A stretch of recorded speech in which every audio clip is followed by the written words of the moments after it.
We are ready. We're ready. It is 9 o'clock and it's time for our Tuesday morning business meeting. And we will hear from our local pastor, Dan York. Father God, we thank you for the land we live in, for the county we live in.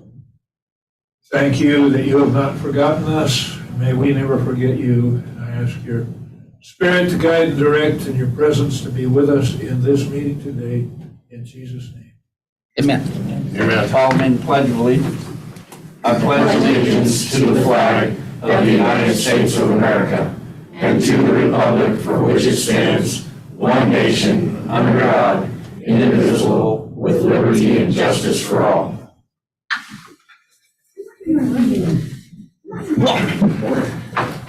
Look who come out of Harbor Mason. Or something. How's Dougie? You're doing okay, I think.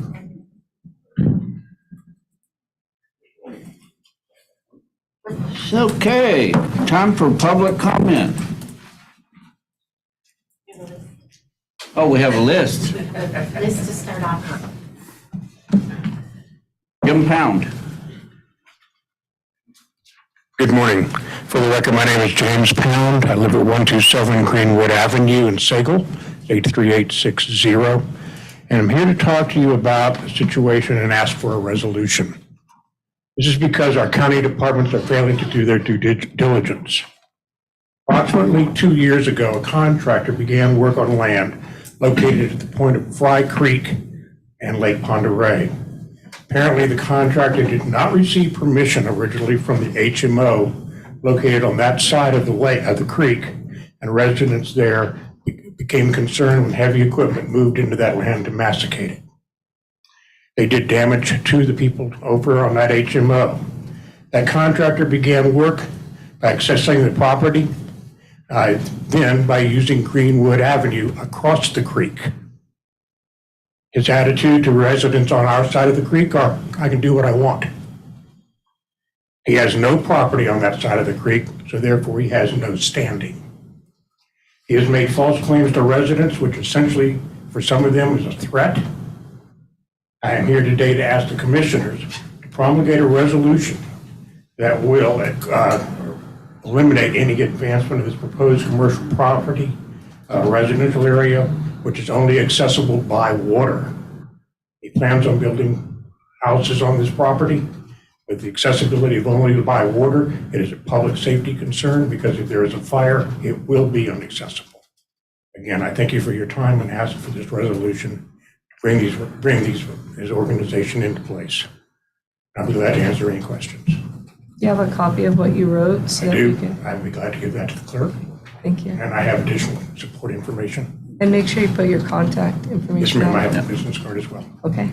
Thank you. Thank you. So Wayne Martin. I see you hiding behind that chair. Thank you for your time, Commissioners. My name is Wayne Martin, for the record.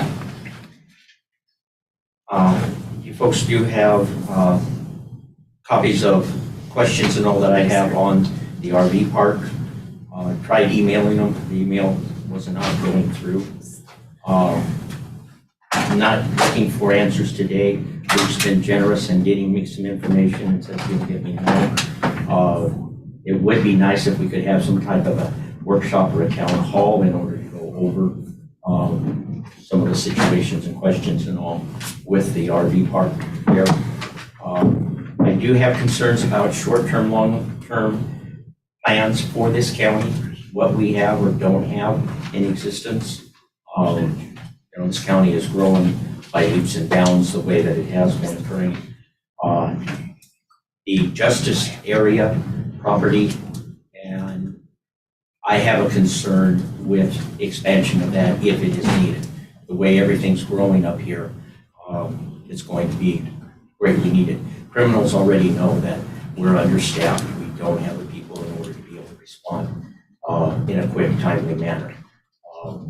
So I'm hoping, that you gentlemen and ladies will look at that potential. I know property around there, is going. I know property prices are extremely high. We were talking about phases the other evening when I was talking to the Fair Board. And I understand that. I had a father that was, in construction and all. Materials go up, materials go down, labor does the same thing. And I understand that we are running out of time unless we can get an extension for, building the new campground. So I do ask that you, look, if possible, get an extension, look at all the options if possible. And thank you for your time. Thank you, Wayne. Thank you, Wayne. Mr. Domke, how are you today? Good, sir. Yourself? Good. Good morning. Brian Downey for the record. I would like to follow up on, I'm not sure what the agenda item today with regard to solid waste improvement project. If there's further discussion to be had over decisions that were already made on awarding. But Mr. Rose asked some questions at the last meeting that I think were very pertinent to the public's understanding. I'd like to reiterate the importance of our understanding if with the options, the A, B, C, D options of the contract awards, with the way it was broken up, if what's being awarded, in fact, will make sure that our county's in compliance with the federal regulations. That was one of the scope items in the public presentation for that project. So I'm hoping, requesting that that will be clearly addressed today. Also, if we could just get a better understanding of overall scope of work and how that compares to, again, what was committed to the public. I know that things change, budgets happen, but there were presentations given and information presented on what the expectation should be for that scope of work. And I think it's important that we understand if we're going to fall short, then we should clarify what we're not going to be able to accomplish. So I had to make those requests. And then on a different topic, I'm going to come back again and ask about the planning committee subcommittees and the comprehensive plan amendments. It's been weeks. We haven't heard anything as far as sub-area committees in the sense of asking for their involvement and input in the planning commission process of the amendment changes to the comprehensive plan. And so I would really appreciate if this board would advocate for that to happen. I will actually give a comment on that in my review. Thank you. Yep. Thank you, Brian. Ms. Fry.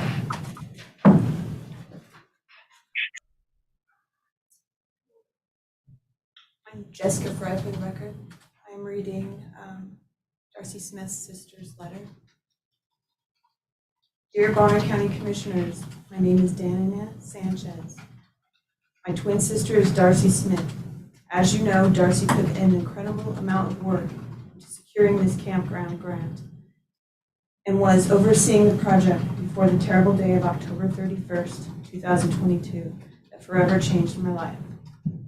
Darcy's dream was everything fair related. Because I am far away and not there locally, I do get various news and updates, but it is not the same as living there.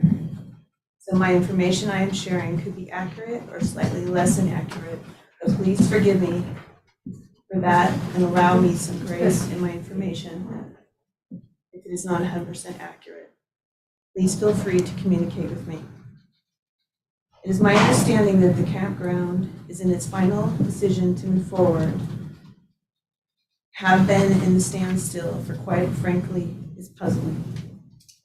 If my sister put a large amount of time in securing this grant and meeting with the county personnel over the large and impressive project, why not would it be in a standstill? It's also my impression that it may be taken off the table altogether and that the campground might be voted off and not move forward with construction. Again, that is confusing if the funds are already in place and the grant monies. And I am assuming the location has already been set and why this decision is breaking ground on this campground this fall. I would urge you to move forward for the sake of the community, for the sake of my twin sisters' endless efforts, and the future of the campground goers, positive enrichment of the community.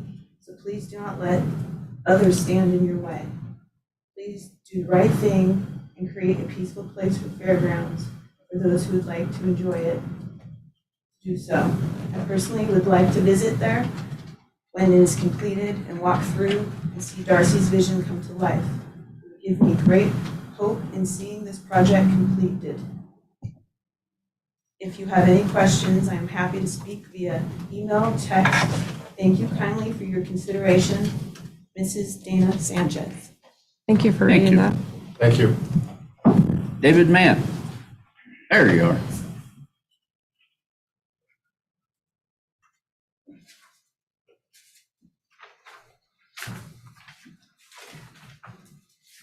Did you want to, Jennifer, did you want to give a copy to us? You guys had all gotten it in your email, but I could pass it for people to see. Okay.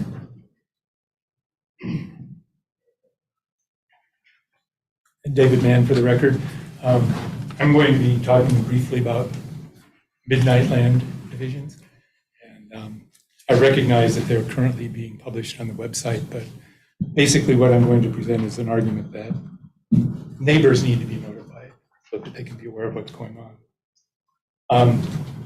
Thank you, commissioners, for the opportunity to present my concerns regarding minor land divisions.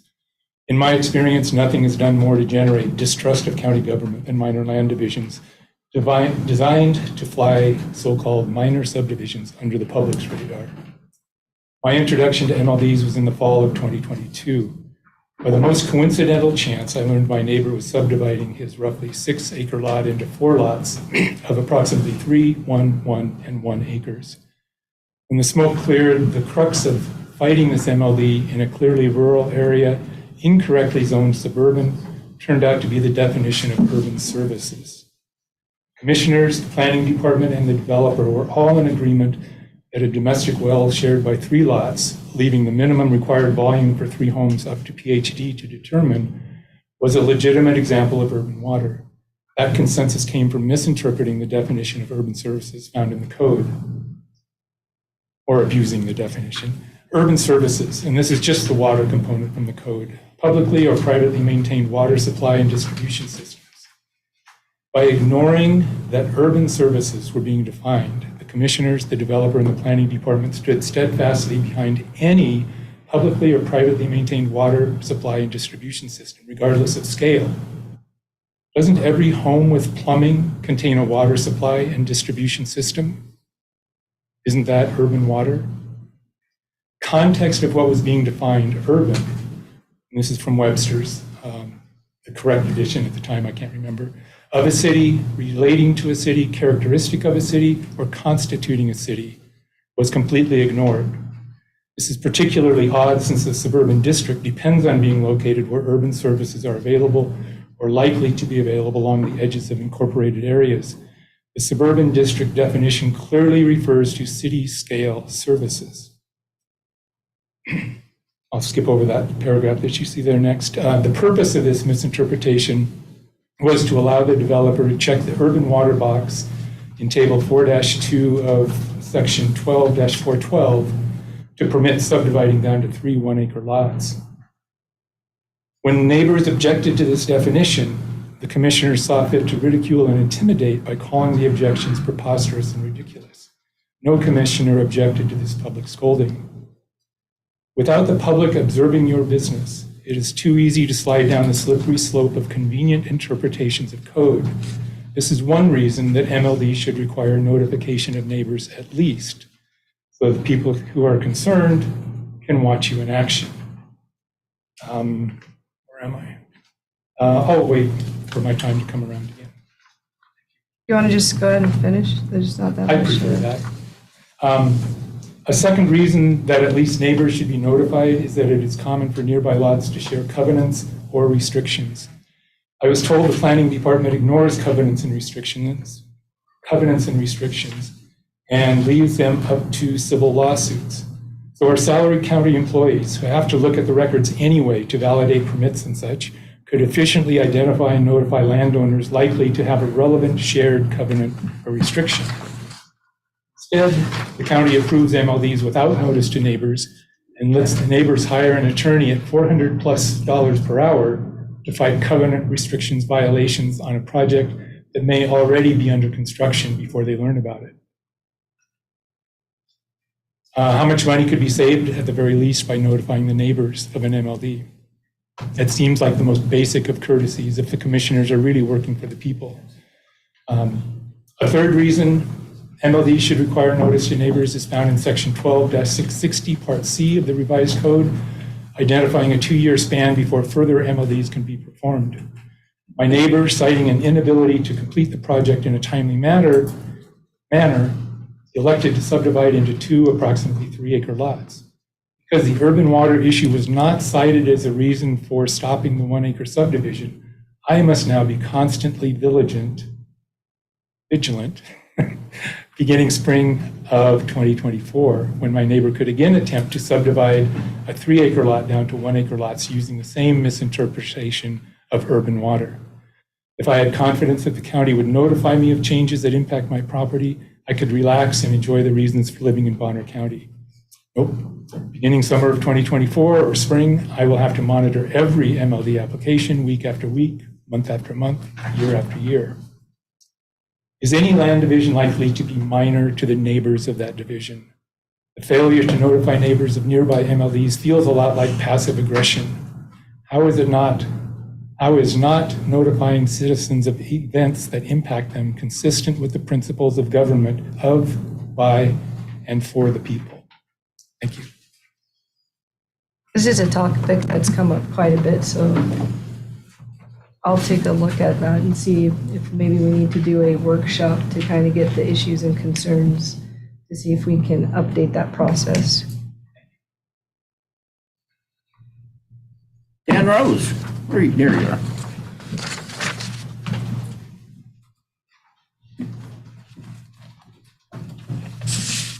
Read along with me. Thank you.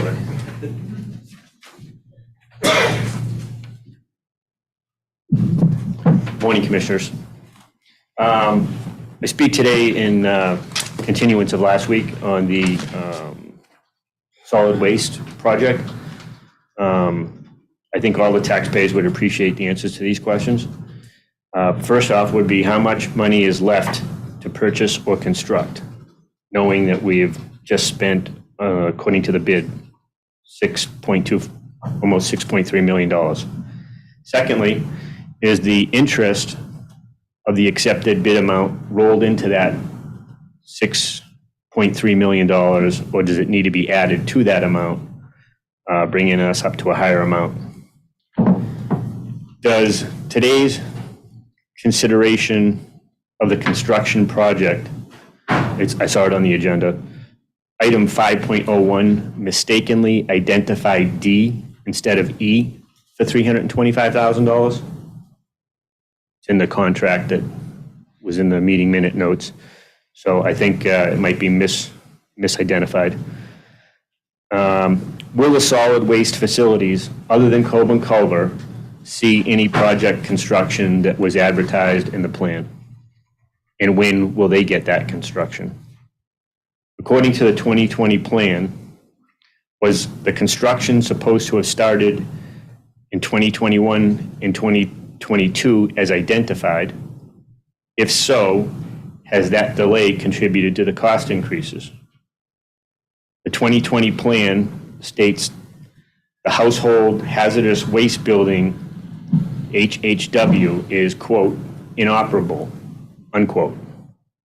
That's at the Colburn site.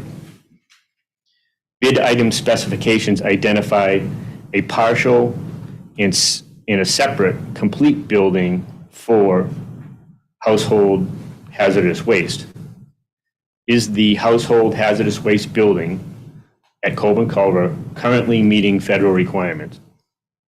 Does the household hazardous waste building construction, whether it's partial or complete, which were items B and C, I believe, that were not selected to be done, would that, if they were selected, if it was done, whether it was partial or complete, would it bring it to federal requirement compliance? The solid waste resolution 2135 and the 2021 ballot question state, quote, to include improvements to meet federal requirements. I would assume that the household hazardous waste building in that area is of extreme federal requirement. please name each line item in the bid specification worksheet that was drafted by Great West, A through E, that need to meet federal requirement.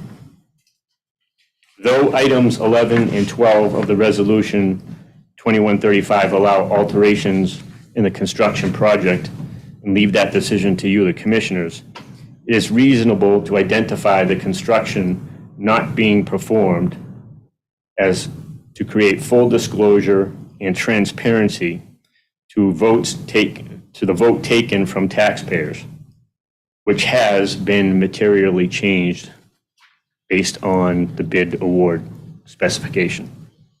I've got to do my own construction issues, and I won't be able to stick around for that agenda item, but hopefully you'll be able to answer these questions there. Wife's watching on YouTube, and I'll get to it later. And I also ask another question.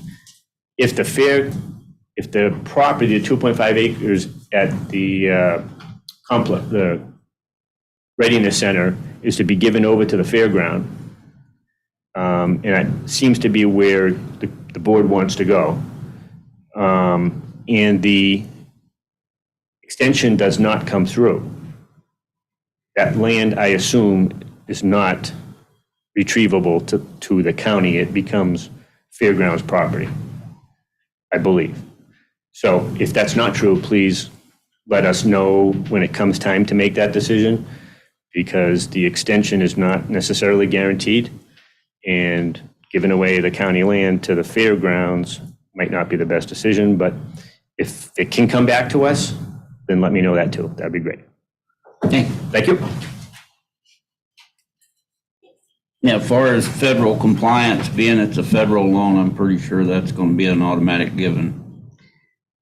So what I'll do with this is sit with Bob Howard, so we go point by point and get answers to the question. As far as the fairground land, the board voted 2-1 to use that piece of land exclusively for the RV campground, but the way in which it was done was questioned, and so that has to be reviewed again. The Fair Board did meet yesterday, and they're supposed to be developing their plan, because it's their plan that they submit to the board, not the board's plan. That's not the correct direction, so hopefully we resolve that issue. But that concern of can you take the land back when it falls through is a valid concern, because it's county land, but if it's designated fair land, it's not the same. So we'll get an answer to that to you too. Mr. Rose, when the county first purchased the first fairgrounds land in 1927, and then when the county purchased the 40 acres in 1960, it was and remains the property of Bonner County. All of that property is under the control of the Board of Commissioners, according to state statute, Title 31, Chapter 8. Nothing is changing. Statute is the same.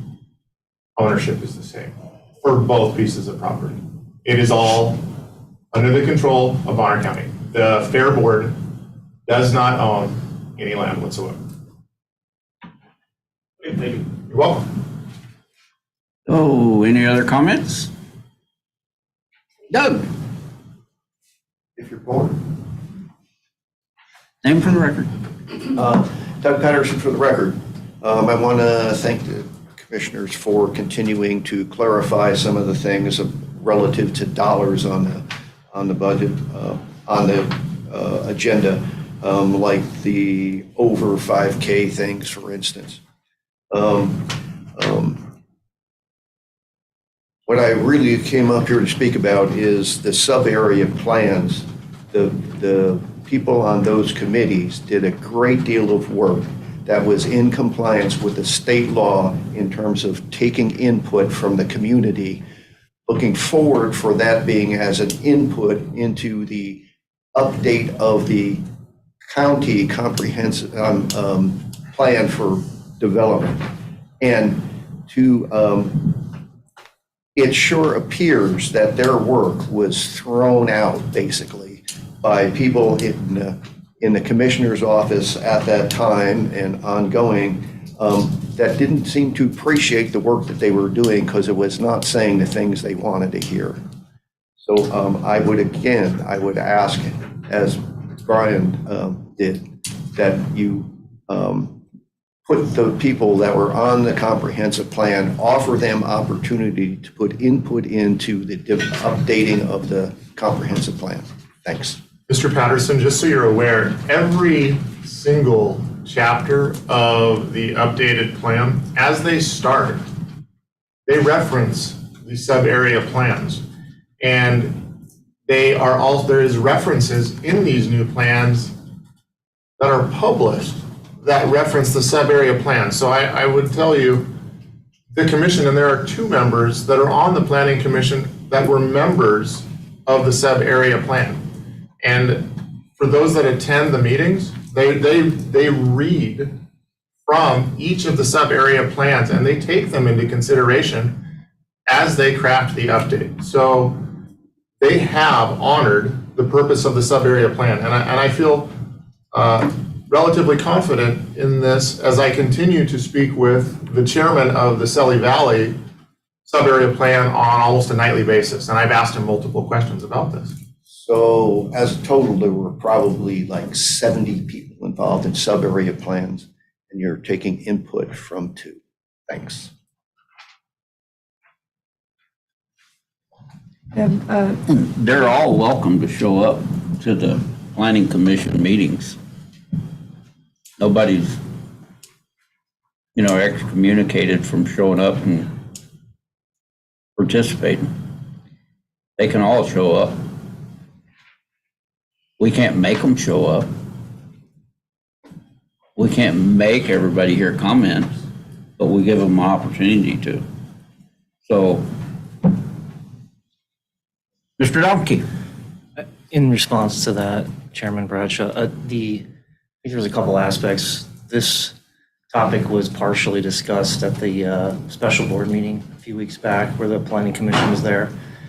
And it was acknowledged at that meeting that while those meetings of the Planning Commission are open to the public, it's not always clear when public comment is actually allowed and when it's essentially just sit and listen type workshop. And so it becomes really difficult when you ask people to constantly show up for something and not know whether or not they can actually have their voice be heard.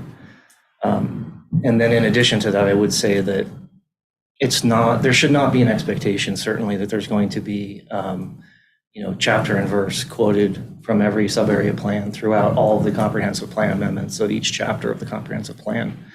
But the process of the plan updates clearly, as written, indicate that a single member of the Planning Commission goes and independently works and begins a draft that includes a review of the sub-area plans and then brings that forward for the commission at large to review, modify, and ultimately recommend.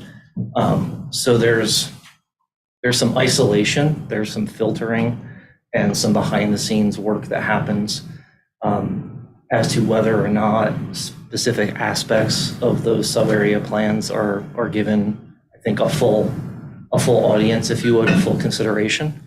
And then in addition to that, I believe that it would be helpful because a number of the committees' time was cut short. They weren't able to complete the work. And so getting input to understand intent, if a document's incomplete, I think would be helpful for the Planning Commission to consider, which is one of the reasons why I've recommended that they be invited. I think it's also courteous when you have people who have volunteered in that way, in that role, for that length of time and that amount of substance that they've provided. I think it's courteous to offer them an invitation like you do have to follow with an agency review, in essence. Instead of just saying, hey, be informed, show up, it's, hey, thank you for your work. Please come to the table and help us understand what you've done. So there's what's required or what's reasonable, and then there's what I think is respectful and helpful. I think those are 2 different issues. Thank you. Thank you. Thank you. We have a couple hands up online. Debbie Tryman? Can you hear me? And, I think that was Wayne who just spoke, if I'm, no, that was Brian Dopke. Brian, I'm sorry, and then Doug. I'm on the Planning Commission, and I've heard many things said in the last couple weeks about the Planning Commission that I'm reminded of those sayings that if you say something often enough, it becomes truth. I've heard that it's packed with realtors. There's 7 of us. We have 1 realtor. We have a civil engineer. We have a writer and fisherman. We have a commercial lawyer. We have an electrical engineer. We have an ex-county commissioner. And then we have me. I'm a carpenter and I do drywall. Of course, we do have Matt Linscott, who is a realtor. Very helpful. He's full of knowledge. Brian, your implications are insidious, they're incorrect, and they're rude. There is nothing, there are no bad or deals going on. There is nothing insidious going on. We do have one person who goes over each component, and then we bring it forward, and we're open to constructive criticism. Something that unfortunately I don't see in these meetings. All I see is sarcasm and criticism. I'm the only woman on the board. I would never pull the chick card, but I see that getting done in this room too. As for having the sub-area committees represent the meeting, all you have to do is look at our agendas. They come out a week before the meeting. It says exactly when we allow public comment. All of our emails are public. You can contact any of the 7 of us at any time. You can come to our meetings every other Tuesday night and give input. We have public comment at almost every single one of our meetings. I've never seen you there. I just see you coming to these meetings to bitch. Luke and Steve, I'm sorry this is happening to you. My support goes out to you. I can honestly say that this type of behavior would never happen at our planning commission meetings, or the meeting would be immediately adjourned. The lack of civility and disrespect thrown your way by fellow elected officials and the public at these meetings is negative and causing upheaval in the county building and throughout the community. Please know that this is not the majority of the people's mentality, and we do not support this. This level of misbehavior, it wouldn't be tolerated at our meetings. I can tell you that flat out. Our chair would put an end to it immediately. My 3 minutes is up. I don't know how a lot of you people in the audience think that you're going to have positive effect by being sarcastic and rude and disrespectful. We have 7 people on our commission. None of us agree with each other, but we have a level of civility that far surpasses what happens in this room. So I would encourage you to show up. I would encourage you to give comment, and we will listen to you. Thank you. Good luck, Steve. Good luck, Luke. I gotta go build a deck. Thank you, Debbie. Teresa Heiser? Good morning. Can you hear me? We can. Yes, ma'am. In response to Ms. Trinan, I did sit in on a recent planning meeting. While I was not impressed with her participation, I will defend Brian, who assisted in writing the natural resource plan. So if anyone's being rude and disrespectful, it's Ms. Trinan. So I'll leave it at that. And this is going into a federal issue, and this is kind of an informational thing for our residents and folks here. I wanted to say that I am noticing a huge increase in migrants, illegal aliens is what they are. They are in our panhandle. We all know what comes with that: crime, disease. I just want everyone to be aware it's here. And that's really all I wanted to say on that. So thanks for your time. Thank you. Anybody else? Whiskey Rock, Thank you. Can you hear me? we can. Excellent. Good morning, Commissioners. Jeremy. You just muted yourself, Jeremy. What's that, Luke? You muted yourself and we only heard Whiskey Wop. Oh, sorry. Jeremy Grimm, Whiskey Rock Planning. Just want to add some comments. I think it's important for the public to understand the difference between an entitled right versus a discretionary right in a land use matter. An entitled right is like getting a driver's license. If you go to the driver's DMV and you pass the test, you get the license. And minor land divisions and subdivisions are effectively one of these processes whereby you have the right to do it so long as you follow the rules. And that's what your staff is there to ensure, and the Planning Commission to confirm that the rules have been followed. So this whole concept of public notice, I find it challenging because often with the public notice, the public will get notice and then they have this false belief that if they come out and protest and get petitions, that's somehow going to change the outcome. But it shouldn't, and it doesn't, because when someone's applying for a subdivision or a minor land division, they're effectively just following the rules that the county has established. And if 500 people show up to object, it really shouldn't affect the decision, because if they followed the rules, the application should be approved. So that's just the first thing I wanted to point out, and hopefully people can start to understand that. And then the second one, I just want to go on the record to say I don't believe that anyone based on their immigration status has the effect to promote disease or whatever the former speaker said. So I just object and find that kind of language incredibly offensive as a Christian. Thank you. Thank you, Jeremy. Here's Wayne for the record. Again, Wayne Martin for the record. Responding to Debbie, and I'm sorry that she left. I have gone to many of the planning meetings. They do attempt to talk and where possible, take input. I do take offense from the standpoint of sitting here. The comment that was made by her, I took as referring to me being rude and offensive, which I don't think I have been to you folks or to anybody else that's been here, whether I agree with your decisions or not, and all. And maybe I'm just being overly sensitive, but pointing out, I have a problem with that. Jeremy, I've had many occurrences and times with him, chatting with him.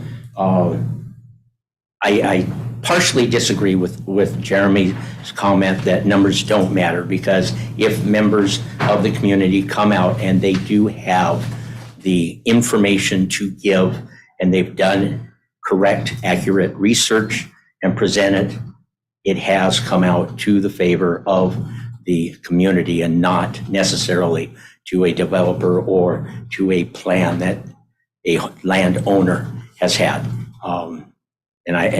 Jeremy, I'm not picking on you. You're the one that I run into a lot.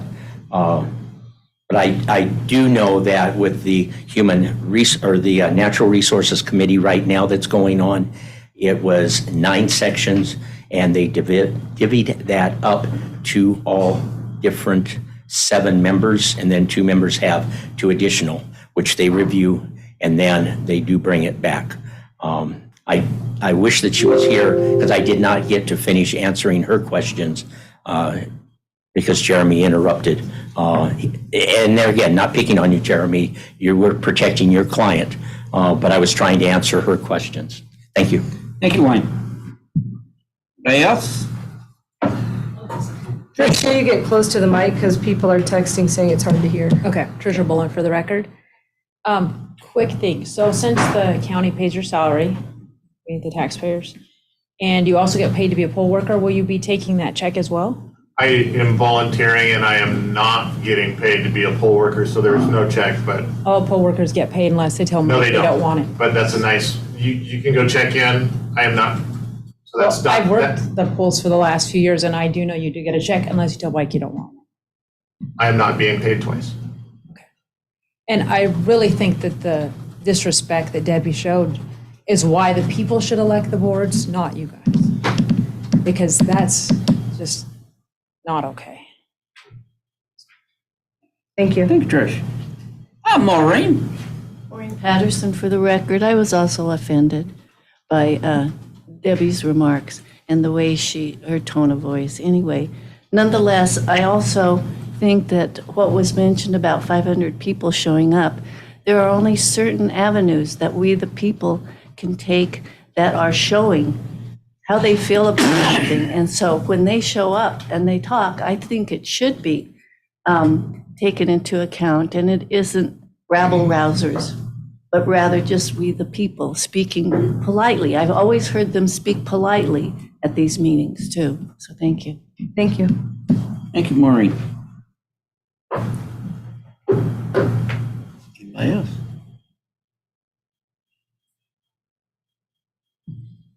Sing a song or? You got 18 and a half minutes. Anybody want to sing? We'll just have to recess until 10 o'clock.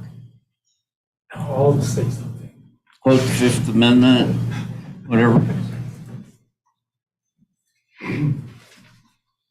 Name for the record. Fred, you didn't have anything to say either?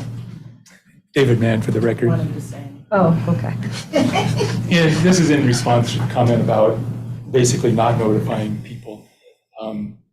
The point of my first argument was that the commissioners had gone astray, and without public observation, that MLD would have just slid through with a felonious, that's not a good term, erroneous definition of urban water.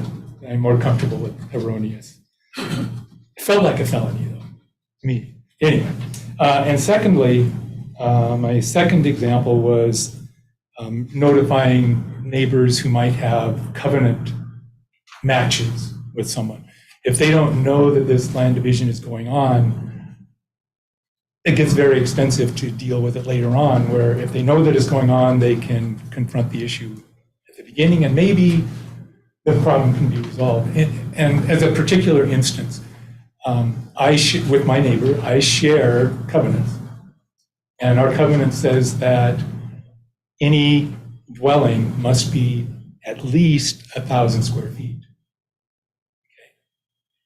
That excludes any ADU, which has a maximum of 900 square feet. Okay. If my neighbor applies for an ADU, and I don't know about it, maybe it's part of an MLD or not. Anyway, if we can discuss those issues at the MLD status, saying, hey, there's a conflict here with what you might want to be doing. Put an ADU on your lot, you can't, because the code, our covenants say 1,000 square feet is the minimum. So, Mr. Mann, just so I can get this straight, are you advocating that the taxpayer support the enforcement of HOAs, MLDs, and covenants? Because that's what I'm hearing, and I'll just, because there is also the very first part of LUPA, the Local Land Use Planning Act, starts with property rights. And you have them, I have them, Mr. Martin has a couple, I think Mr. Domke probably has a couple too. And we heard from the first gentleman this morning, and I don't have any answers, I don't know anything about that piece of property. I am actually relatively aware of your piece. But to ask the county, local government, and ultimately the taxpayer to enforce covenants, restrictions, and HOAs is also by extension asking us to grow government and to build a whole compliance enforcement division, which requires salaries, employees, all sorts of stuff, and it's going to get expensive. So just so I can be clear, are you asking us to raise taxes so we can have this compliance division? Because I'll tell you right now, I'm a no. I would be too. Oh, okay. I am asking that when the county has to go, when the employees have to go through the data about a piece of property anyway, and there are covenants and restrictions, that neighbors could be notified. So now the county would be on the hook for the legal bills with the civil matter. So now, are we going to? I don't believe so. There's a different way to approach what you're Okay. saying. Because I actually experienced this with this county when a member of our area put in a request to divide land when we have an HOA that says not to divide the land. So I went to the planning director and said, whoa, how does that happen? If the planning director is aware, and in this case they were aware, there is an HOA that says you can't do it. What harm was there in telling the person, just so you know, I will have to allow you the divide because we don't enforce, but your community has the right to sue you for changing it. Because that's essentially what the county says, is it's a civil matter, so sue. Versus the county saying, just so you know, there's a recorded HOA, which is your responsibility as the individual. That wouldn't cost any, and I made the argument, that would not have cost you guys anything to say, but it costs us something to undo what was done. Right. And so that is a question that I had as well. Why don't we just report it? Because similar to the recording office, they have to record it if it looks right on the face of it. So the information was visible when we bring up the piece of property that we could have just shared. Right. And then when that complaint comes from the neighbor to the county, then I would be able to say, wait, when they came in, we told them they wanted to go forward with it. You guys, your right of recovery is civil. The county doesn't have to pay a person. County doesn't have to be involved in litigation, but we can give information freely during the which is what I thought you were asking, that when the file comes before us and that's happening, that. Yeah.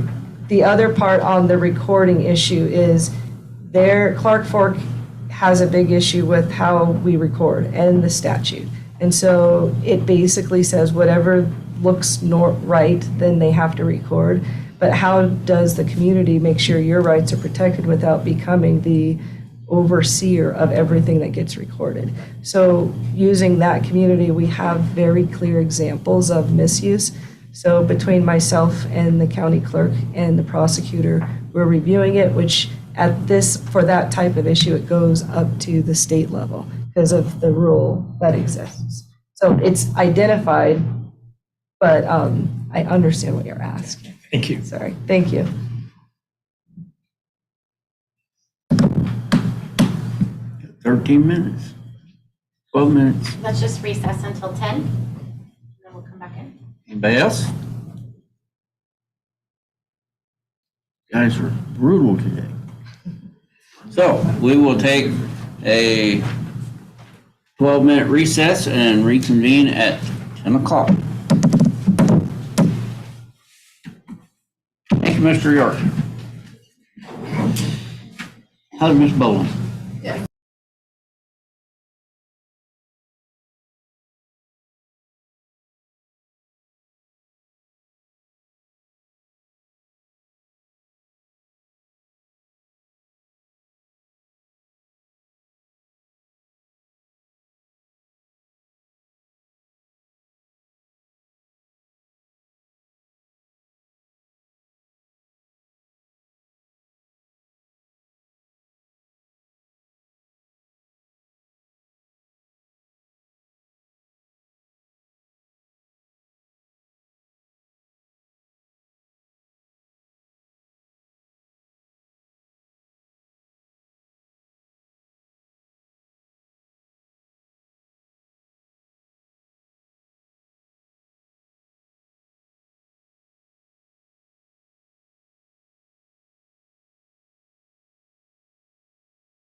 A young cherub.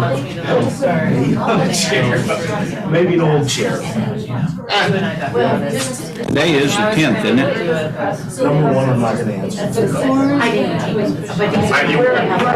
I just put them in the recycle. You gonna go bring them back to Mike? He just told me, Oh, I apologize. There's recycle, I'll grab them all for you. You just said it's illegal. And because I want to comply with state law. In fact, Mr. King, put a sign up right across from the end of our driveway. A 4x4 sign saying, oh yes. But I think they want this.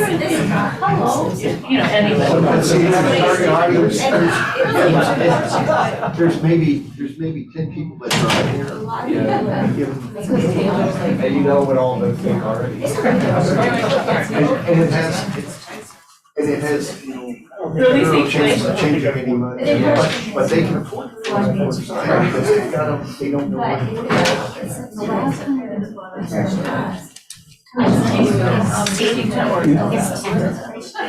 Okay, it is 10 o'clock and we are out of recess and we will continue on with the Tuesday morning business meeting.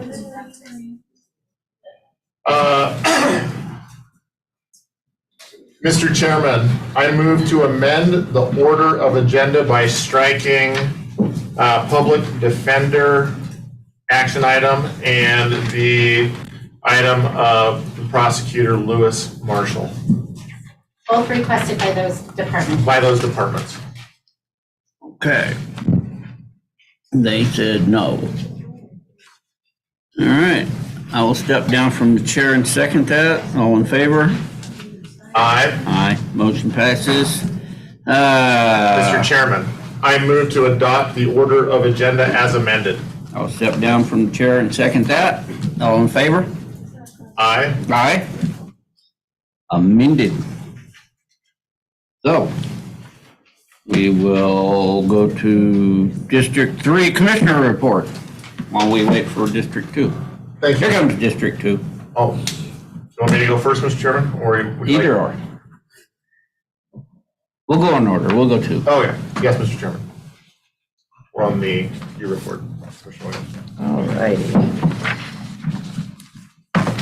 So I'll do a follow-up comprehensive plan and kind of touch on that request about the sub-area committees. So when we had that workshop, Alan was actually in support of us reaching out to the sub-area committees to see if they wanted to participate. And I think it wasn't in the fashion of just coming to a meeting and asking a public comment. It was a little bit broader than that. So now that I'm done with the town hall, I'll be reaching out to the individuals to see if I can help coordinate that effort. Because the discussion wasn't just come to a regular meeting. It was more of give some more substance because they had a greater background in that sub areas. And so hopefully the planning commissioner that came on the line will reach out to Alan because that was very beneficial of a workshop, and he gave a lot of good information. So did Lynn Scott, and there was a lot of good exchange between the public. So hopefully that kind of behavior can continue, but I will be starting to work on that right now. Attorney General, there's still no date identified. They're still working on reports received from Bonner County.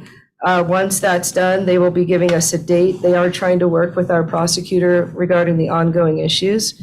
So emergency management. So I'm going to do 2 issues. The first one you may have heard of is the Clark Fork Levee emergency management team responded to that and got some assistance to the mayor there. There is going to be a meeting on the 11th at our building if you want to have more information on that issue.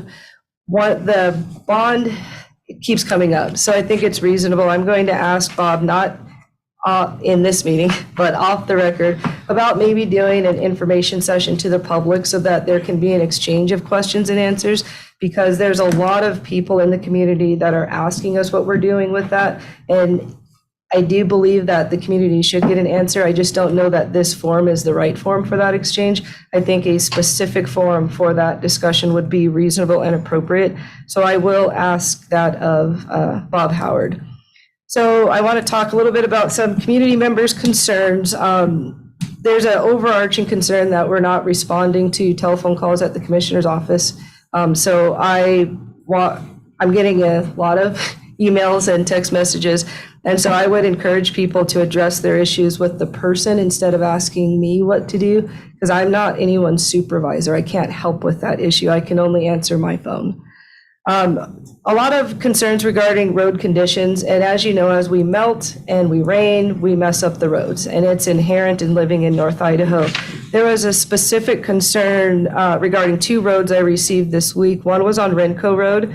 There's some questions about easements and whether a fence is in the easement. That community will get a response back. I'm going to work on that with the individual that called so that we can clear up some issues and concerns on that particular road. It is a county road that is privately maintained.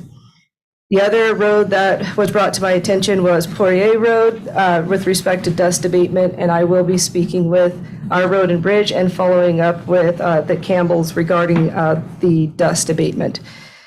During our town hall, we had a lot of really good questions and some follow-ups. One of the concerns was widening of the highway and what can the county do to help push that along. Sheriff mentioned that he does send an annual report regarding our accidents, but it's reasonable for us to do a little bit more pushing on the state to see what can we do. So I'll be reaching out to the state and trying to work with them to see what's the deficiency, because we do have some negative outcomes that could be a justification for taking a look at that particular road in District 2. Some people are telling me they call me on the county cell phone. That number has a significant amount of spam and it's filling it up. I have requested that for the blocker, but it's going to take some time. Shoot me an email. I'm always responding to emails. I want to give some dates to remember. Today, May 9th, is the town hall at Blanchard regarding the West Bonner County School District levy.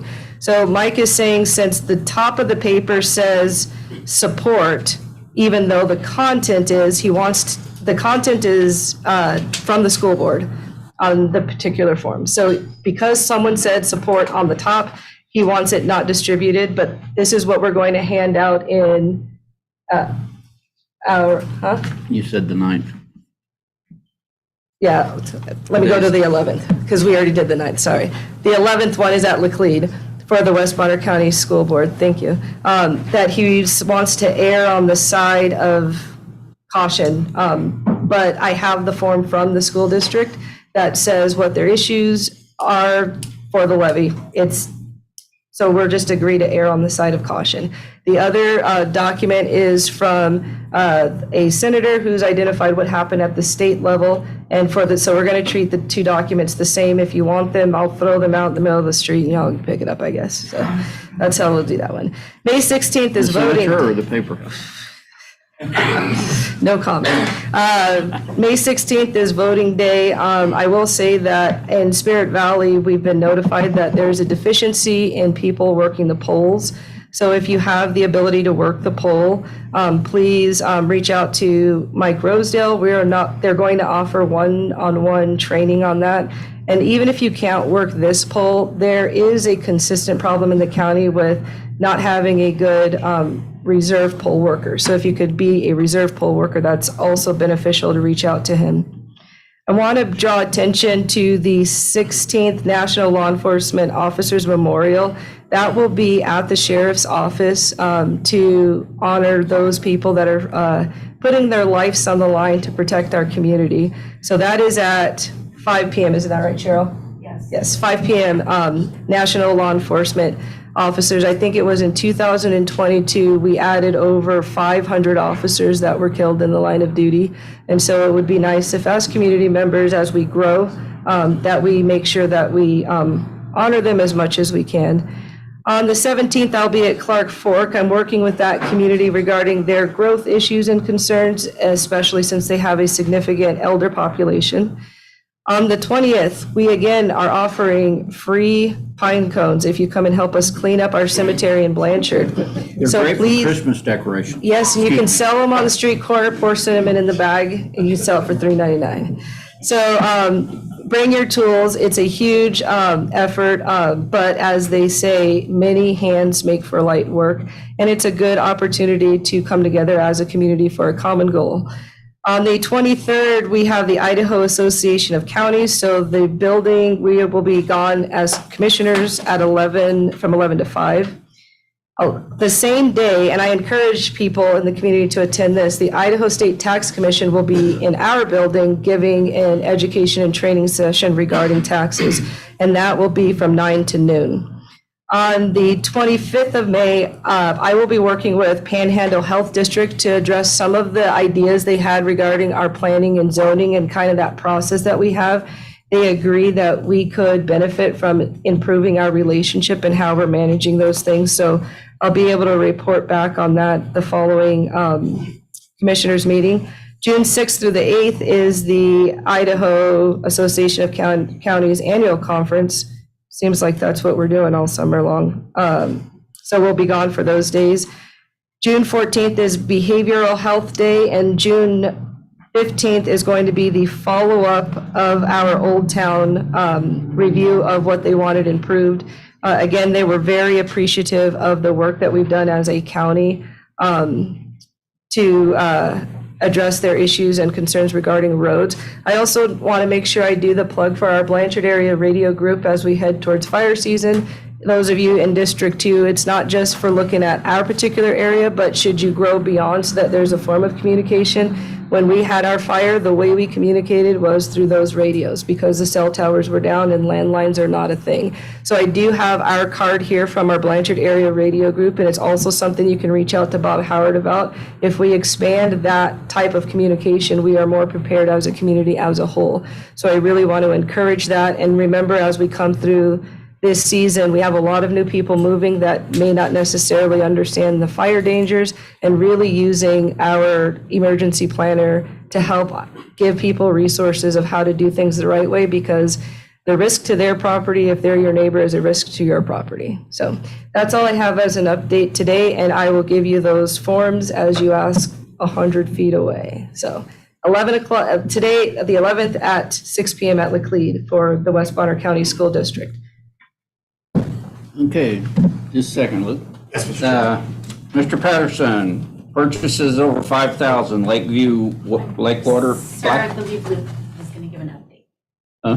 Luke's up. I know, I'm just giving this real quick. Okay. Because I'm old and I'll forget. Lakeview breakwater repair, $122,700. Some IT replacement stuff. Confidential, $118,881.77. And bulletproof vest for Sheriff's Department, which I hope they don't test, $9,578.58. Thank you. Look. Mr. Chairman, we have some issues before us in regards to transparency, and I'd like to start by going backwards. We have previously had some conversations with this board and with the public about requests to be able to know all of the applicants for committees. Last Thursday, May the 4th, was the National Day of Prayer, and a number of us, elected officials and county employees, chose to go down to, I think it's Farman Park, where Farmers Market is in Sandpoint, and to participate in the National Day of Prayer.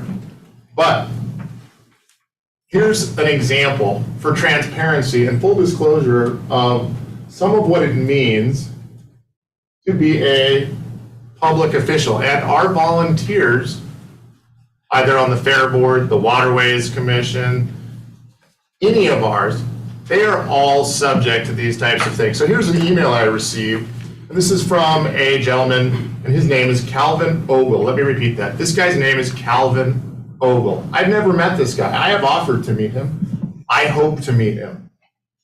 You men are ignorant, racist pigs, but take pride in it. This is 2023. Go ahead and lead the KKK proudly. I hope you are awarded cancer for your evil nature.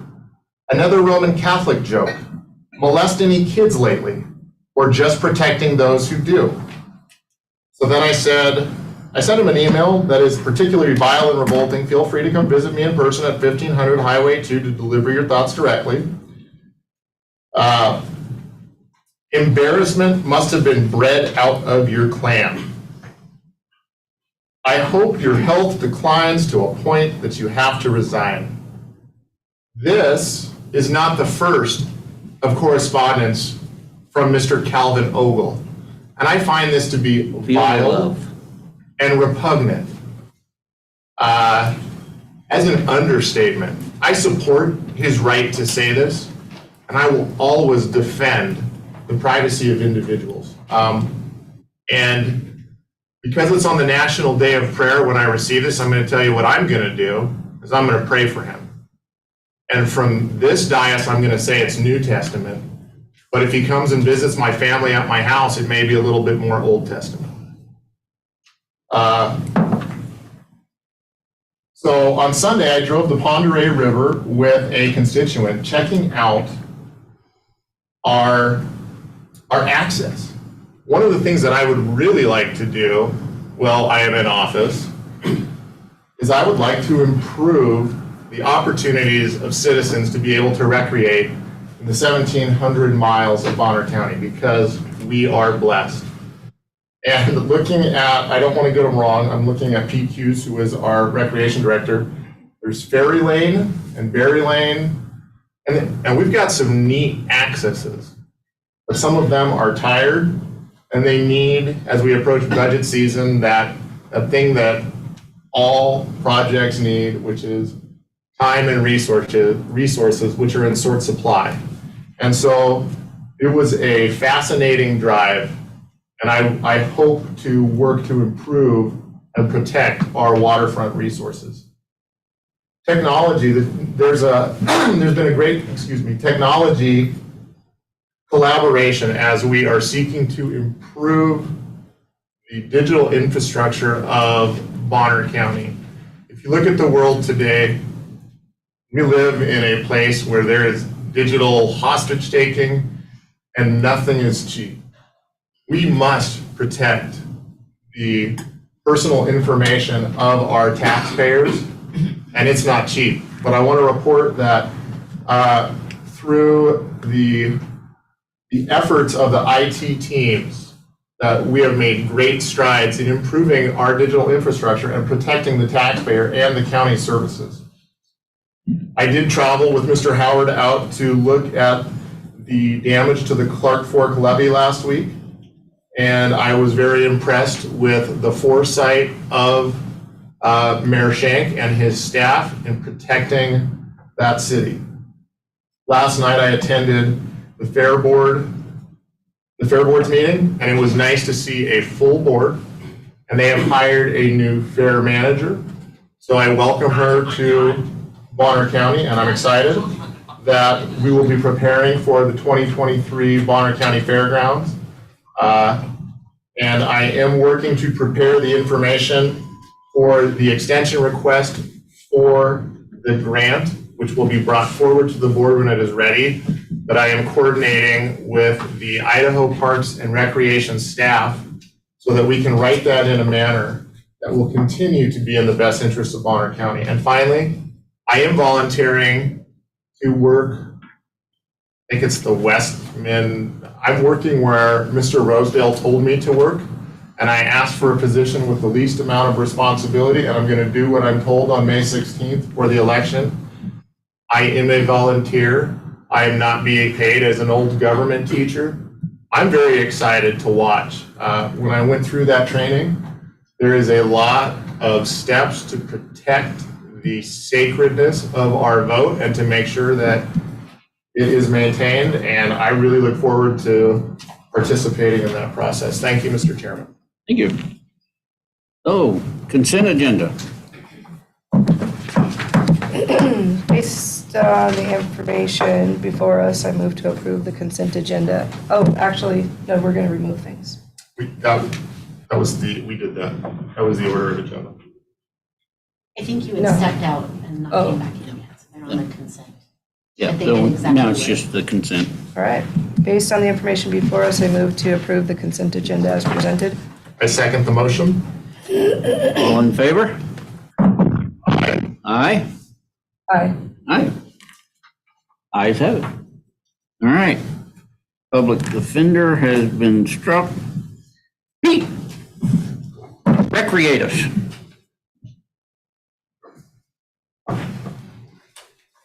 All right, good morning, everyone. Pete Hughes, Bonner County Recreation. I have one item for consideration this morning, and that is regarding the request for the clerk to open the Priest Lake snowmobile budget for unanticipated funds. Due to numerous costly repairs made during the 2022-2023 grooming season, a request for catastrophic funds for repairs was made to the Idaho Department of Parks and Recreation. The request was granted in the amount of $10,336.74. Due to this unanticipated revenue, I would like to request an increase of 036 Object 7040 vehicle repair and maintenance in this amount. Based on the information before us, I move that the county approve Resolution 2333, authorizing the clerk to open the Priest Lake snowmobile budget and increase line item ending in 7040, vehicle repair maintenance in the amount of $10,336.74. I second the motion. All in favor? Aye. Aye. Motion passes. Sheriff. Mr. Rourke. Good morning and welcome.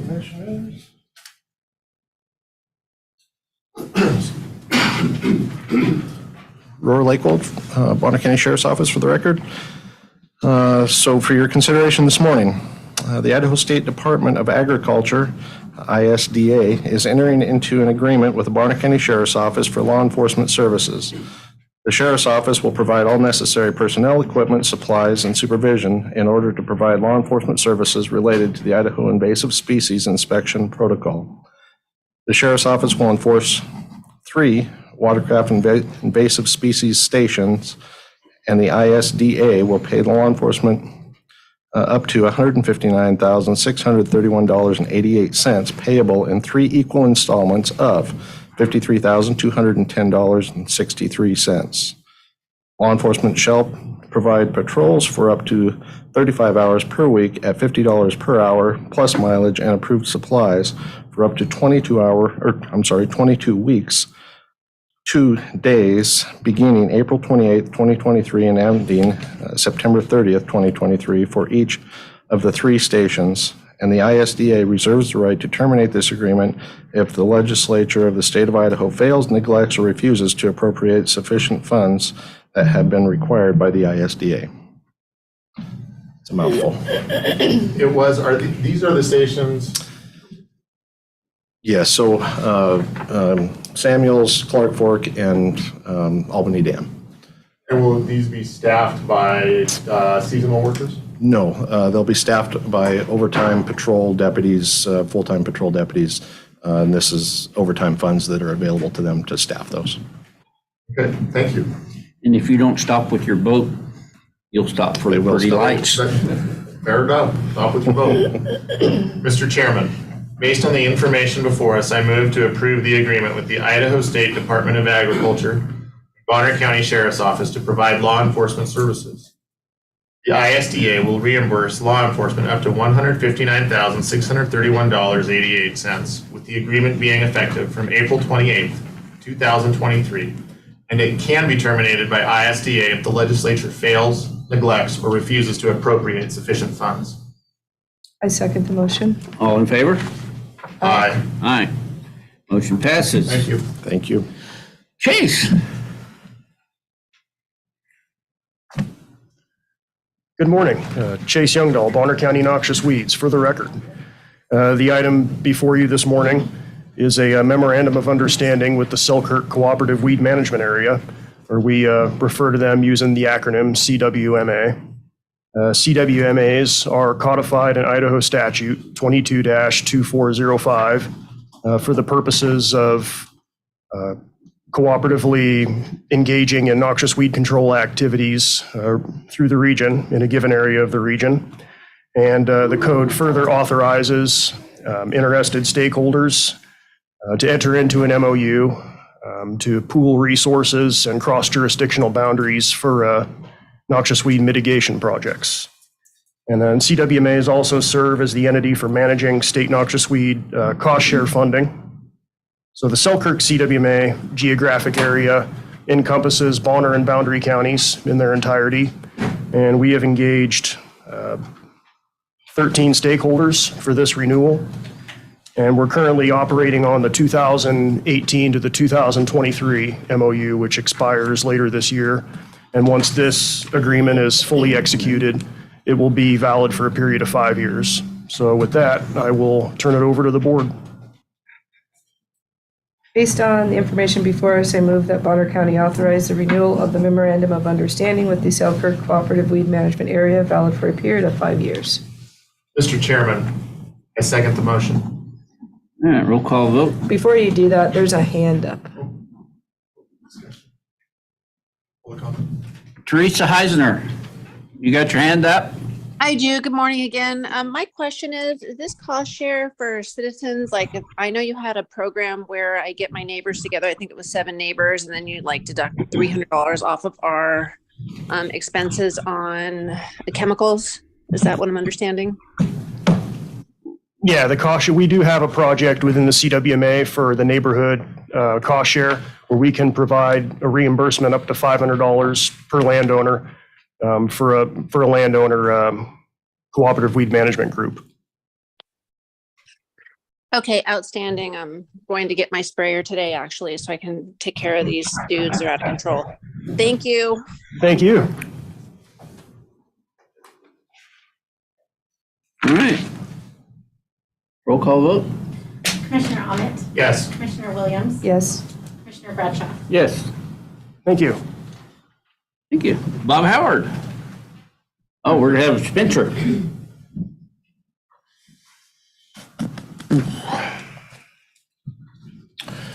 Spencer Ferguson on behalf of Solid Waste. On April 25th, 2023, Bonner County Board of Commissioners awarded the bid for the 2023 Colburn Facilities Improvements Project to S&L Underground.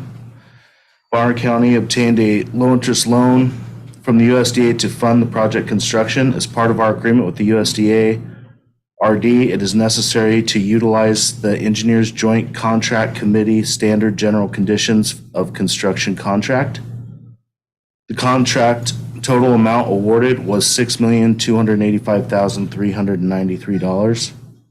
Attached for your review and approval is the EJCDC contract with S&L. We recommend that the board approve the agreement for construction of the new waste transfer building at the Colburn Waste Transfer Site. And I want to bring to your attention, Dan Rose astutely found a Scribner's error in section 5.01 of the agreement that identifies Schedule 3 in the proper amount for Schedule E. So it's an E was not put in and a D was. I talked with Bill. He said that we can get an initial on the contract and move forward if we get something from the contractor in writing in that regard. So we still recommend that you approve it. So this is Bill Wilson for the record. Thank you for Mr. Rose for pointing that out. Just a Scrivener's error. Now that it's been identified for you guys to be approved with that correction, if you guys approve it, assuming you do, then we'll just communicate with S&L and ask them to, we can either have them send them another contract with the right letter there, or we can just have something in writing explaining, evidencing, mutual intent of both the parties, and that should be fine. So, yeah. Would we put that into the motion so that it is accurate, or is just say approve the contract as discussed? I think because that would this record would identify that we have identified the change. Like I said, it doesn't change anything substantively about the contract. It's just a letter, but we're trying to be as precise as possible. Thank you. Mr. Ferguson, before I put a motion on the floor, is there any other of the concerns that continue to be brought forward in regards to this solid waste facilities project that you could address as our in-house engineer, for example? So if you would like, I can go through all of Dan Rose's submitted questions. I'd appreciate that while we're here and we have you on the record. Okay, how much money is left? So item one, how much money is left to purchase/construct? So I will say that we have a 10% contingency left, plus a little more. There's no exact number because we have a construction loan that we obtained from a bank that we use to fund the construction during the construction, and the amount of interest that accrues on that loan depends on how much we spend and when we spend it during the year. So the interest rate has not been set yet, so we don't know what that is. But I will say that we're comfortable. We have plenty of contingency and maybe a little extra if we don't have any surprises, we can spend a little more and get more of what we wanted done. So I'm pretty comfortable with our budget and where it's at. Is the interest of the accepted bid amount rolled into the $6 million? Or does it need to be added to this amount? Okay, so the award is just the construction cost. It has nothing to do with the interest. The interest is in the total loan that we got from the USDA. So the county, the solid waste will not be paying the interest on the construction loan out of their own coffers. They'll be using the USDA loan to pay for the interest on the construction loan. Does today's consideration of construction contract item 5.01 mistakenly identify D? We talked about that. He was correct. It does. Will the solid waste facilities other than Colburn and Culver see any construction project construction? The answer is no. So when we went to bid the first time, our bids came in double what our engineer's estimate was. So we went back to the drawing board and we cut all those other sites out, and then we went to Colburn and we cut out as much as we could and broke it up as much as we could so that we could award as much as we could out of the budget that we had set years ago. Where am I? According to the 2020 plan, was the construction supposed to have started in 2021, 2022? If so, has the delay contributed to the cost increase? So yeah, so we went to bid the first time, like I said. We bid late in the year, which was unfortunate, but our cost came in really high. I think the delay probably has increased to the overall construction costs. I guess, like, if you look at steel last year versus this year, it's gone up. It's gone up substantially since we awarded the bid to now. So, you know, I talked to the contractor and he said, hey, I think this was at 30 days after we received the bid. He's like, hey, you know, the price for the metal building is going to go up like next week. So the costs are always going up. But we did, through the redesign process, we did do a lot of cost saving stuff there. And I think that when you look at the overall project, which we're still planning on getting done in an incremental manner, I think we're going to have a better product than our first bid. So if that helps. The 2022 plan states the household hazardous waste building is inoperable. Bid item specifications identify a partial and separate complete building for the HHW. Is the HHW building currently meeting federal requirements? So if he's talking about the existing one that we're not using, it doesn't meet federal requirements. It doesn't meet any requirements. It's defunct. So what solid waste is using that for now is just a storage for waste oil.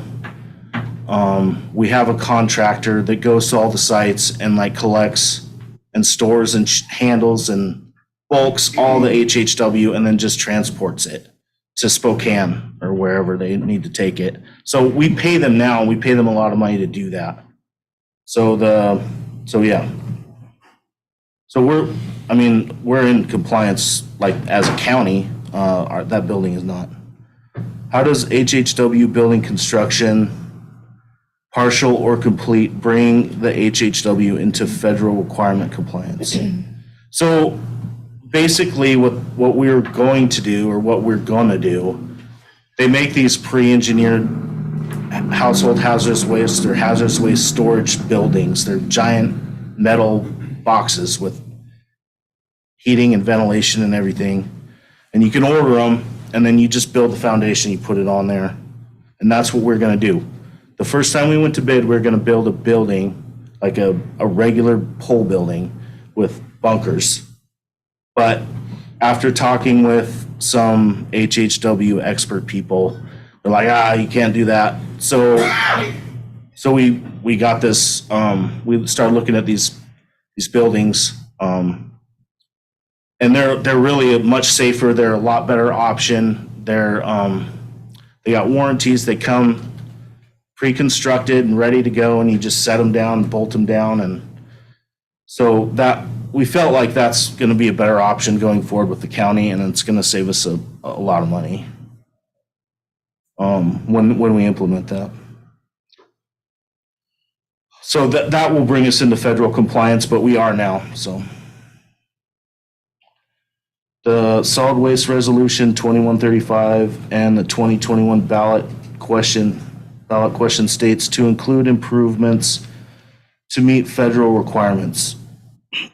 Please name each line item in the bid specification worksheet A through E that needs to meet federal requirement. So, we're getting this low interest loan from the USDA, and they're overseeing all this. So after the commissioners sign this award, I'm going to take all the stuff that we have that they've signed already, all our contract information, and there's like this packet that we have to assemble, and I'm going to send it all to them, and then they're going to release like a concurrence with the approval for the contract. So we're basically like, they're approving everything as we go along.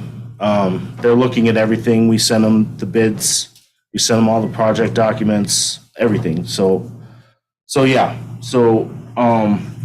all do basically, and the USDA has looked through our design manual and our design drawings, and they've given their okay. So I feel pretty comfortable there. Though items 11 and 12 of the resolution 2135 allow alterations in construction project, is it reasonable to identify the construction not performed as full disclosure and transparency to vote taken from the taxpayers, which has material change? So you can go on the solid waste website, you can go and look at the plans. All the plans are broken up in bid schedules, and you can see the areas that we wanted to do. There were 5 schedules plus a couple adults. And we awarded 2 of those. We hope to, in the future, get them all done. But so we were going to build a new HHW and a new access road coming out of our new tipping floor, but we can't build a new access road if our old HHW is there. And that was part of our new CFC building. So we can't really do some of these things. They're contingent upon one another. So we felt like the alternatives that we selected were the best alternatives that we could do. So I don't know if that answers that question, but like I said, we plan on, for now, solid waste is planning on phasing this as future and completing the whole project eventually when we can afford it. So when they can afford it. Any other questions? Thank you for answering all of those questions impromptu, so. We have an online question. So Dave Bowman, you got your hand up? I do. Good morning. Good morning. I just want to clarify one thing. When you were explaining about the interest payments, and you explained that because you're going to take money from the loan as you need it, which will then change the principal balance and all that, that's going to change the interest rates. But you ended that explanation by saying that the interest rate isn't known yet or isn't set yet. And I'm guessing that what you meant by that maybe was the amount of interest being paid Yes. is not known at this time. Is that correct? Yeah, that's right. Yeah, our interest rates are all set, and I think they're pretty good. I mean, yeah, that's right. So the interest amount that we pay on our construction loan is not set, but we have that interest locked in and our payment schedule, like, you know, payments are due, da-da-da. But like I said, it all depends on how much we take out and when. So we don't know, so we don't know the amount to be paid. Yeah, thank you for correcting me. Thank you. All right. Thank you for that explanation, Mr. Ferguson. Thank you, Spencer. All right. Humanoid resources. We do not have a motion. Oh, we want a motion. I guess you want to approve this. All right. I apologize for the lengthy delay. It's all right. We know how you young people are. I'm going to look at you to make sure that I put the as discussed in the right place so that this is appropriate. Dr. Wilson, if that's all right. Mr. Chairman, based on the information before us, I move that the county approve the agreement as discussed with S&L Underground for construction of the Colburn Facilities Improvement Project in the amount of $6,285,393. I further move to authorize the chairman to sign the notice of award administratively. I second the motion. All right, roll call vote. Commissioner Ahmed? Yes. Commissioner Williams? Yes. Commissioner Bradshaw? Yes. Now, humanoid resources with Cindy Baker. Good morning, Commissioners. Cindy Binker for the record. We have a number of items this morning. The first one is a court clerk position. We have a vacated scanner position. That individual left the organization and they would like to upgrade that to a court clerk 2. They feel that that would be more effective for their business and operational efficiencies, and there's minimal impact on the pay, the wage. That's it. All right. Based on the information before us, I move to approve commencing with approval of a recreate the position for recreating the, that's word weird. Recreating the vacated scanner position to a court clerk to effective May 9th, 2023. Mr. Chairman, I would second the motion. All right, roll call. Commissioner Ahmed? Yes. Commissioner Williams? Yes. Commissioner Bradshaw? Yes, ma'am. Ready. The next one is a request for a court security officer. We have looked at their salaries, and the courts have requested a mid-year market adjustment for those individuals. The cost is $7,365.76, and they're able to absorb that in their current budget for the remainder of the fiscal year. Ms. Baker, this was the one as discussed, so just so I get the motion right, because I want to make sure that I'm not having to is it office, this is plural, this was multiple people? Yes, officers. Okay. Thank you. Yes, right. Good catch. Multiple officers. That's okay. Thank you.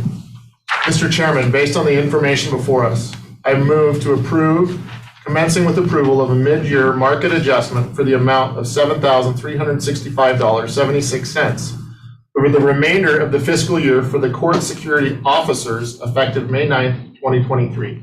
I second the motion. Roll call vote. Commissioner Ahmed? Yes. Commissioner Williams? Yes. Commissioner Bradshaw? Yes, ma'am. All right, the next one is our COVID paid leave of absence policy. This policy was created actually in 2020, but was revised in September 30th, 2021 to allow for up to 80 hours of paid leave for any employee exposed, diagnosed, or experiencing symptoms of COVID on a one-time basis. With the National Public Health Emergency that ends on May 11th, it's our recommendation that we sunset this policy. We've had a number of managers who've had a lot of leaves under this policy agree that it's time for this policy to be concluded. That's it. She'll fix it. All right, sorry, we had a date correction we needed to do. Based on the information before us, I move to approve Bonner County sunset the COVID paid leave of absence policy 2451 effective May 9th, 2023. Mr. Chairman, I second the motion. All right, roll call vote. Commissioner Ahmed? Yes. Commissioner Williams? Yes. Commissioner Bradshaw? Yes, ma'am. Great, thank you. Next on the list. Okay, here we go again, round 5. We have before you grievance procedure policy 900, and that is a revision to our existing policy that was last reviewed in January of 2013. This is just general language cleanup, and it has been reviewed by outside legal. I'd like to make a note on this. I appreciate Ms. Binkert on her 5th time coming back with these policies. If anybody is not aware, we live in a litigious day and age. In the next month, Bonner County has a couple of very expensive lawsuits we will be addressing, and for full disclosure, I am on the side of Bonner County. I met with Lewis Marshall. I asked him all of my questions, which he addressed, and my questions went like this so that everybody knows. Mr. Marshall, because of existing lawsuits that are costing the taxpayer hundreds of thousands of dollars, do you have any specific concerns in regards to these policies? Specifically, are we going to get sued, and is this going to cost the taxpayer additional funds? Because I will tell you, these lawsuits cost hundreds of thousands of taxpayer dollars. Mr. Marshall was very succinct. He answered both my questions, and we immediately went across, and he went across, or someone went across, and advocated that because Cindy has put in so much work on these policies that they should be put back on the agenda so that they could be approved. So with that, Mr. Chairman, based on the information before us, I move to adopt the requested revision to the grievance procedure policy 900 effective May 9th, 2023. I second the motion. Roll call vote. Commissioner Ahmed? Yes. Commissioner Williams? Yes. Commissioner Bradshaw? Yes.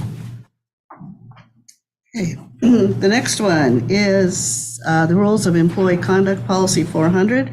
We're requesting approval to these following sections: Rules of Employee Conduct, personal performance and behavior, workplace conduct, and prohibited behavior. This policy was last reviewed in October of 2016, and it's just general language policy cleanup. Based on the information before us, I move to approve the revisions to the Rules of Employee Conduct Policy 400, effective May 9th, 2023. Mr. Chairman, I second the motion. Roll call vote. Commissioner Ahmed? Yes. Commissioner Williams? Yes. Commissioner Bradshaw? Yes, ma'am. The next one is Discriminatory Workplace Harassment Policy Complaint Procedure 1001. These requesting approval for revisions to this policy. It was last reviewed and approved on January 2013. And again, like the others, it's general language cleanup and policy clarification. Mr. Chairman, based on the information before us, I move to adopt the requested revisions to the discriminatory workplace harassment policy and complaint procedure 1001, effective May 9th, 2023. I second the motion. Roll call vote. Commissioner Ahmed? Yes. Commissioner Williams? Yes. Commissioner Bradshaw? Yes, ma'am. The next one is the Employee Discipline Policy. We're requesting approval for this policy. It's a general policy language clarification and cleanup. It also includes greater clarification on steps for reporting along with a form. And this was last created and reviewed in January 2016. Based on the information before us, I move to approve the revised policy employee discipline effective May 9th, 2023. Mr. Chairman, I would second the motion. Roll call vote. Commissioner Ahmed? Yes. Commissioner Williams? Yes. Commissioner Bradshaw? Yes, ma'am. Okay, the last one is whistleblower policy This policy is, we are requesting approval for a new policy specific to whistleblower. There is federal language and state language around that, but in consultation with outside legal, policy has been identified as a best practice, and it's in line with good faith reporting requirements for the state of Idaho. Mr. Chairman, based on the information before us, I move to adopt whistleblower policy 2525 effective May 9th, 2023. I second the motion. Roll call vote? Commissioner Ahmed? Yes. Commissioner Williams? Yes. Commissioner Bradshaw? Yes. Thank you. Thank you. Yeah. You were persistent.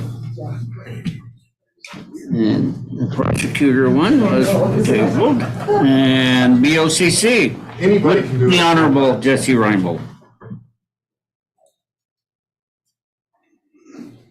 Good morning. It's been a minute since I had some items for approval. Anyway, Jesse Reinbold, Operations Manager for the Commissioner's Office. For the record, I've had 3 requests for Fire District annexation. The first one for your consideration is from Northside Fire District. This was requested by an applicant that resides contiguous to their district. Their petitions were filed with Northside Fire District, and they requested 2 parcels of real property to be annexed into the fire district, and they are contiguous to Northside Fire District. How this kind of goes is there's a pretty strict statute, and our office makes sure that all the statutory requirements are met. And then this actually gets recorded and sent to the tax commission, where they do a much more in-depth GIS investigation and so on and so forth. So we're kind of just a speed bump in their process. So and Northside Fire District is requesting annexation of 2 parcels of property located in Bonner County into the Northside Fire District. Mr. Chairman, based on the information before us, I move to approve the order of annexation of 2 parcels of property located in Bonner County, Idaho, into the Northside Fire District. I second the motion. Roll call vote? Commissioner Ahmed, it's Yes. weird, over here. Commissioner Williams. Yes. Commissioner Bradshaw. Yes, ma'am. My second item is, these are both, so if you guys know about the fire district, Selkirk is kind of an umbrella for a few different fire districts. So the first one we have, so the request came from Selkirk, but they were ran appropriately through the different fire districts. So the first one is from Sago Fire District, and this is 3 parcels of real property, and these are property owner requests as well. Again, same process. Once they get past here, they go to the tax commission for a more in-depth look into these, and the tax commission will actually approve or send back for changes. Based on the information before us, I move to approve the order of annexation of the 3 parcels of property located in Bonner County, Idaho, into the Sago Fire District. Mr. Chairman, I would second the motion. Roll call vote? Commissioner Ahmed. Yes. Commissioner Williams. Yes. Commissioner Bradshaw. Yes, ma'am. The last annexation I have is from Westside Fire District, and they are requesting 9 parcels of real property. Once again, all the requirements have been met, and they are requesting this annexation as they feel it's in the best interest of their fire district and the people that requested it.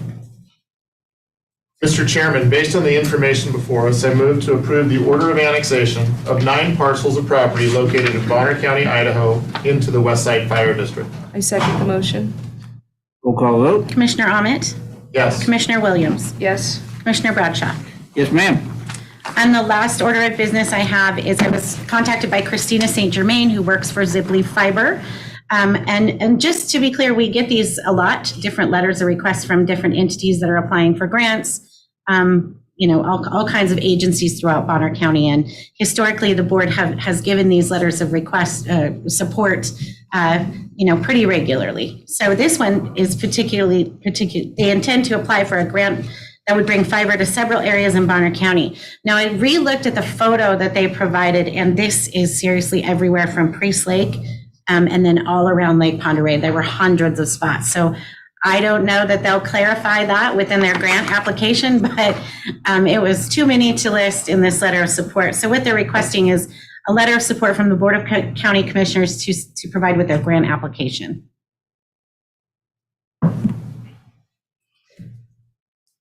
Can't ask questions.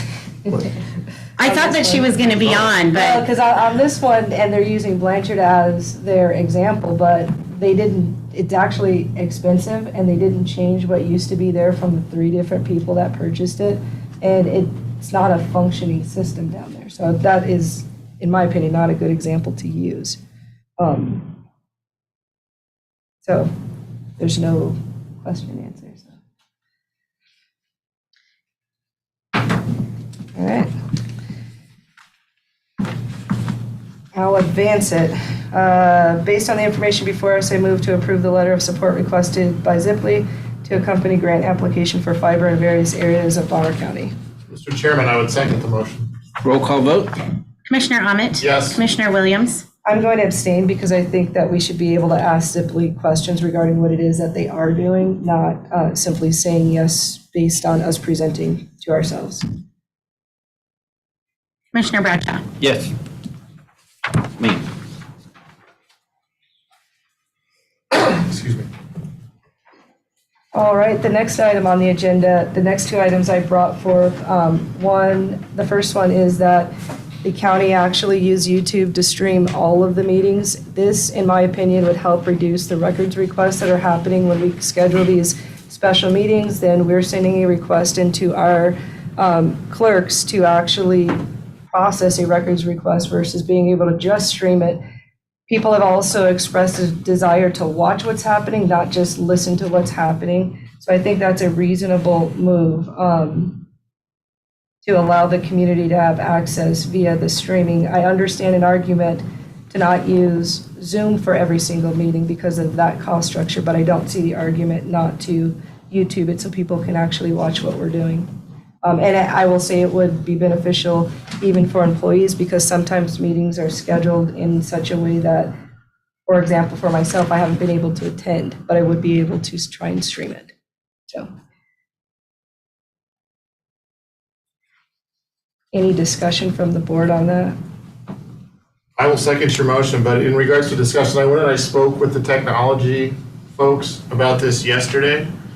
And here is the challenge with this. Every meeting that we stream requires a technology department staff to observe and watch it. In order for us to stream the meetings, every meeting would require us to hire another staff member. And we record all of the meetings and they are made available. We are required by statute to answer public records requests. And I am opposed to hiring another staff member merely to facilitate this because we are growing government to do so. And I'm not prepared to do that. It's not necessarily a growth of government if we're going to exchange public records request processing. So for example, right now the county is telling the community that during the period of time when it's budget season, we are not going to be processing records requests in line with the statute because of staffing issues, because someone will be gone. This would potentially be an exchange, and I haven't seen a report that would say it requires anything other than, for example, technology is just streaming it. They're able to get work done while they're continuing to do work. I don't know that there's a reason that we couldn't, I don't see what it is that has to happen in streaming the YouTube that requires them nonstop. I think it's definitely something that we should explore. And it actually would push this board to recognize that our community wants to be a part of what we're doing. And so do we really need to call special meetings, or can we do it in such a way that we minimize that impact on the technology department? Because that's one of the things that's happening from my perspective. Sometimes I'm asking the board, why are we doing a very quick 24-hour meeting? That's not in consideration of the public that wants to participate or of some electeds that are doing things within the community as a commissioner. And so I would argue that it's not clearly saying you're growing government. We have a ridiculous amount of public records requests. And whenever we do the meeting that's not on YouTube where the people can participate, you see a flood of people want to know what we did. So it would just be an exchange if there was any cost at all. So based on the information before us, I move to approve streaming all meetings via YouTube or Rumble. Mr. Chairman, I second the motion. Roll call vote. Can we ask for public comment? Oh, Dave Bowman, you got your hand up. Okay, yeah, second time. I'd like to, if I can, back up to one thing. I had my hand up when Jesse was up at the podium, but you guys rolled through that pretty quick. I just have one question regarding that and then a comment on this. Is that okay? Yep. It'll be quick. Hello? Yeah, go ahead. He said yes. Okay, Mr. I was just waiting for a response. I was just wondering from whom is that grant being requested by Zipley Fiber? That's not in the agenda, and I don't think if it got mentioned, I missed it. So Dave, can you hear me okay? It's Jesse. Yeah, yep. So we received a request in our office, and typically those requests will come to admin staff from Christina St. Germain. She works for Zipley, and it is Zipley's intent to apply for a grant. While she did not give all the specifics of the grant, she did send a map with several locations, and she did send an email, and then she actually wrote the letter of support, which we will request because obviously we don't have all of the information, and so it's just a letter of support that's going with their grant application. Did that answer your question? No, you stated all that very clearly. My question was from who would be supplying the grant? Where would the money be coming Does it say in there? Yeah. Okay. Hi, Maybe Mr. I missed that. Commissioner Ahmed. It's the Idaho Broadband Capital Projects Fund. And they sent out a request also to us, which I have submitted to emergency management. And this is accurate. And I'll just read part of the letter on the back, which is broadband access is an important factor in deploying next generation 911 services to end users. And I know that as a county, we are looking to improve Next Gen 911, which is going to have significant costs. And so for residents of the county to be able to access and receive better EMS coverage, they're going to need to have broadband service.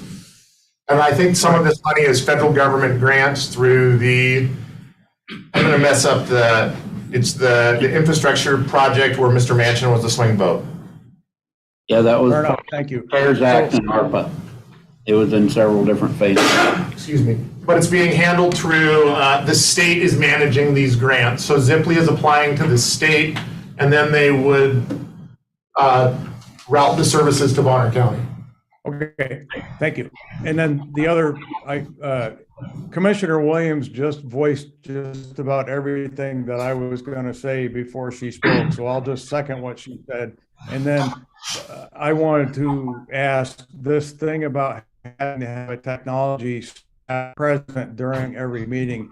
Is that some kind of a rule or a statute, or is this just what the practice has been? I mean, does somebody literally have to be sitting there with a mouse in their hand and a keyboard to make these things stream? Because it doesn't seem very likely. Yeah, they're downstairs doing that as we speak. Well, to make sure that everything stays running. I mean, are they literally just staring at the screen and they can't do something else? That's kind of what Asia was driving at. I just wanted to clarify. I cannot imagine that more staff would be needed to go to, in addition to what we already have. Thank you, Dave. Anybody else with a question or comment? All right. All right, roll call vote. Mr. Chairman and Commissioner Williams, I am a no on this project at this time because I did consult with technology staff, and I am not interested in creating new positions in a budget cycle that was not budgeted for at additional expense to the taxpayer. So my vote is no. Commissioner Ahmed. No. Commissioner Williams. Yes. Commissioner Bradshaw. No. Okay, next item. All right, so we, again, get a lot of people with public records requests asking for the packet of information that we are looking at. I myself struggle with knowing what's really on the agenda because it's not descriptive. There isn't a reason not to allow the public to have access to those items that are presented in open meeting. So the request is that it actually will decrease our issue because it's one upload to our website versus the individual people that are asking for copies of this paper. So my request is that we just upload these documents to the system when we post our regular meeting notice. So based on the information before us, I move to approve the posting of the commissioner packet on the county website when the agenda is posted. Mr. Chairman, I second the motion. Roll call vote. I wished you would. Yes. Bill Wilson for the record. I know that, well, maybe I'm mistaken here, but your packets can sometimes contain information that would not otherwise be publicly available if it's prepared in advance of an executive session or some other, say, a spend that's critical infrastructure. Are we envisioning this, removing those documents? That's what we're doing currently. So we have people that actually are asking for this packet, and Jesse has to go through the packet and print it and then send it to them. And so we're removing the sensitive information that's not open to the public. Good. That was my only concern. All of that comes out. It's just this, all these motions that don't really mean much of anything. Got it. Thank you. Thanks, Steve. Sorry, I just wanted to comment since I'm the one that does this, or Claire. My name is Jessie Reinbold for the record.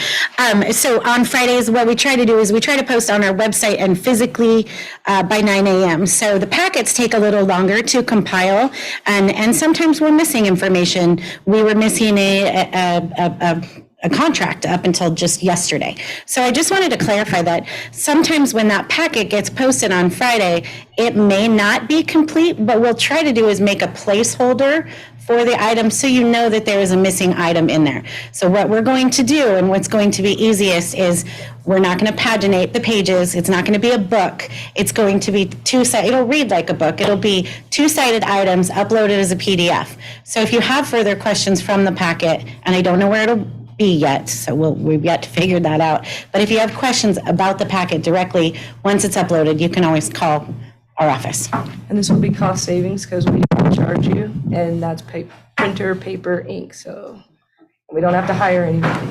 So that's my motion. I seconded it. Okay, roll call vote. Commissioner Ahmed. Yes. Commissioner Williams. Yes. Commissioner Bradshaw. Let me think about it.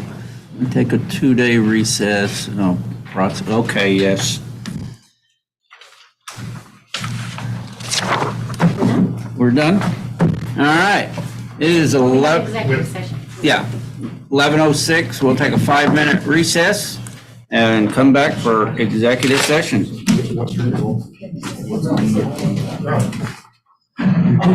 Self-select. Myself.